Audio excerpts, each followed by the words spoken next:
घर में ही जब आसानी से मूंगफली की ये रेसिपी बन सकती है तो मार्केट से फिर क्यों लाना।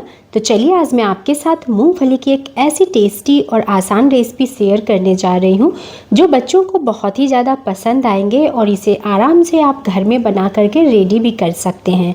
तो चलिए दोस्तों, आपके साथ आज मैं ये रेसिपी शेयर कर रही हूँ। वीडियो पे बने रहिएगा और मेरी मेहनत और रेसिपी को देखते हुए मुझे अपना सपोर्ट और प्यार ज़रूर दीजिएगा। तो चलिए रेसिपी को शुरू करते हैं बिना देर किए हुए। हेलो एवरीवन, आज की रेसिपी को बनाने के लिए हमें यहाँ पे एक पैन को रख लेना है गैस पे गर्म होने के लिए। उसमें मैं 1 कटोरी डाल ली हूँ मूंगफली। रॉ मूंगफली मैंने लिया है और इसे हमें ड्राई रोस्ट करना है। जितना भी आपको बनाना होगा उस हिसाब से आप मूंगफली लीजिएगा और लो फ्लेम पे मूंगफली को तब तक भूनिएगा जब तक कि इसमें कोई क्रंच ना आ जाए, मतलब इसमें थोड़ा सा क्रंच आना चाहिए और मूंगफली हमारे अच्छे से रोस्ट हो जाने चाहिए। देखिए, इसे भूनते हुए लो फ्लेम पे मुझे 2 से 3 मिनट हो चुके हैं और लगातार आपको हिलाते रहना है ताकि आपका मूंगफली जले नहीं। अगर मूंगफली जल जाएंगे तो आपकी रेसिपी परफेक्ट नहीं बनेगी, उसमें जला हुआ टेस्ट आएगा।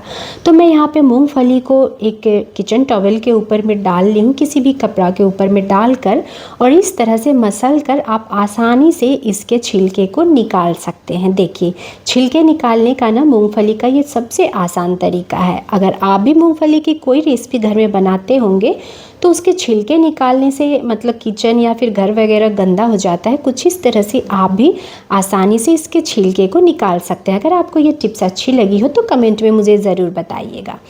तो अब इस तरह की पूरी फ्राई करने वाली अगर जाली हो तो उस पर डाल लीजिएगा और इस तरह से छान दीजिएगा, तो फिर इसका जो एक्स्ट्रा छिलका है ना वो निकल जाएगा। चलिए, इस तरह से आपको जितना भी बनाना होगा उस हिसाब से मूंगफली को रोस्ट करके उसके छिलके को निकाल लीजिएगा और इसके बाद हमें इसे एक ग्राइंडिंग जार में डाल लेना है। तो चलिए मैं इसे ग्राइंडिंग जार में डाल ले रही हूँ। उसके बाद हमें इसे ग्राइंड कर लेना है। पर ग्राइंड करते समय एक बात का ध्यान ज़रूर रखिएगा, इसे लगातार ग्राइंड नहीं करना है। पल्स मोड पे रुक रुक कर आप ग्राइंडिंग जार को चलाइएगा। देखिए, कुछ इस तरह से बस रुकिएगा, चलाइएगा, रुकिएगा, चलाइएगा। उसके बाद जैसे ही आप कवर हटाएंगे तो मूंगफली जो है ना आपकी थोड़ी सी दरदरी हो जाएगी।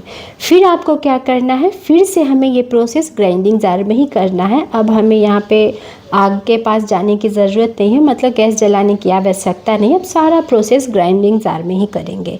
इसी के साथ ही फ्लेवर के लिए, मतलब बच्चे हमारे खा ले इस रेसिपी को बहुत ही आसानी से। बच्चों को चॉकलेटी फ्लेवर वाली कोई भी चीज़ दे दो, उसे बहुत अच्छा लगता है खाने में। तो मैं यहाँ पे 2 से 3 चम्मच कोकोआ पाउडर डाल ली हूँ और उसे भी डालकर मैं फिर से इसे ग्राइंड कर ली हूँ। अब मैं इसे ग्राइंड की हूँ तो देखिए मूंगफली में से ऑयल भी रिलीज़ हो चुके हैं, क्योंकि मूंगफली भी अपना तेल रिलीज़ करते हैं।